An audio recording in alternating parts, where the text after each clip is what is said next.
Karnik back with another Star Wars Armada Explained. Today we're going to look at the Weapons Team card Flight Controllers. How do you know this card equips to the Weapons Team slot? You look in the bottom left hand corner of the card. You'll see the Weapons Team symbol there. This card costs 6 points. Flight Controllers reads Squadron. So it shows the squadron symbol, meaning if you use either a squadron command or a squadron token, either the dial or token squadron command, it reads the anti-squadron armament of each squadron that you activate is increased by 1 blue die until the end of its activation. It's being that squadron. So essentially, however many squadrons you activate, again, either through the dial or through the token or combining the two, however many squadrons you choose to activate, which again you activate by selecting it and flipping its slider, you can choose or you can utilize activate as many squadrons as you want. Like for example, a Star Destroyer has an initial squadron command of 4, so he could activate 4 squadrons, and each of those squadron would have their anti-squadron armament increased by 1 blue die.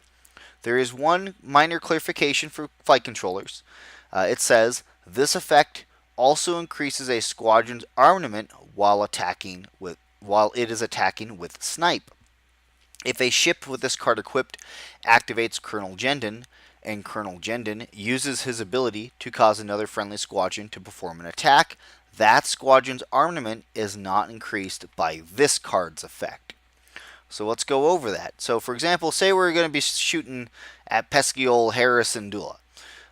So if I activate a TIE fighter, which throws normally 3 blue die, it can now throw 4 blue die at Harrison Dula. So it throws 4 instead of 3. And of course, you can still, if you're engaged, you can still swarm. You can re-roll, whatever you would prefer with that. And obviously, cards like Howl Runner, which increases a squadron's armament by 1 blue die if it has swarm. So let's do another example here. For example, this TIE Bomber. So the TIE Bomber only throws 1 black die for anti-squadron armament.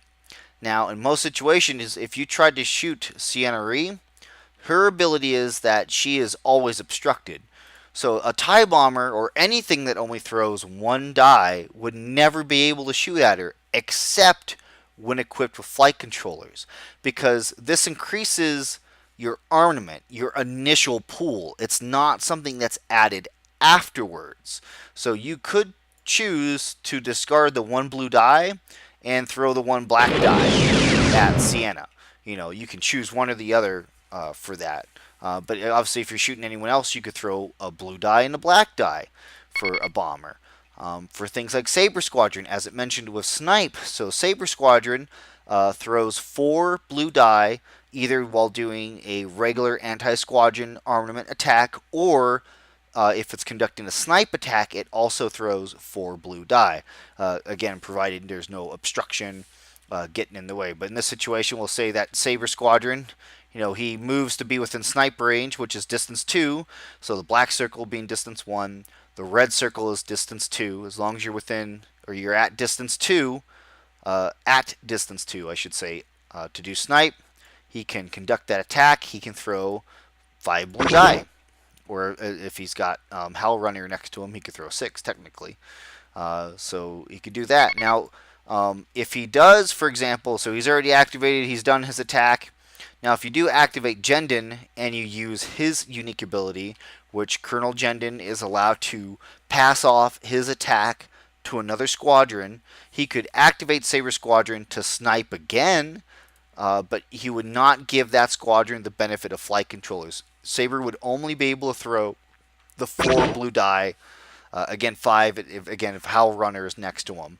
But essentially, he doesn't gain that benefit of flight controllers. Now, there's still some situations where you still want to commit to that attack because maybe it's the finish off another squadron, and you want like a high powerful squadron to do that while also staying some distance away from it to negate the ability to be attacked back.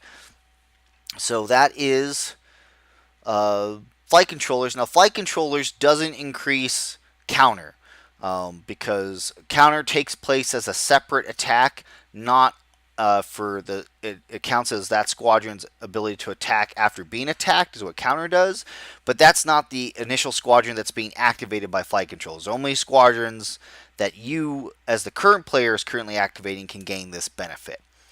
So that is Star Wars Armada Explains for flight controllers. If you feel like anything is an error or if I got anything wrong, please be sure to point it out for me. Thanks for watching.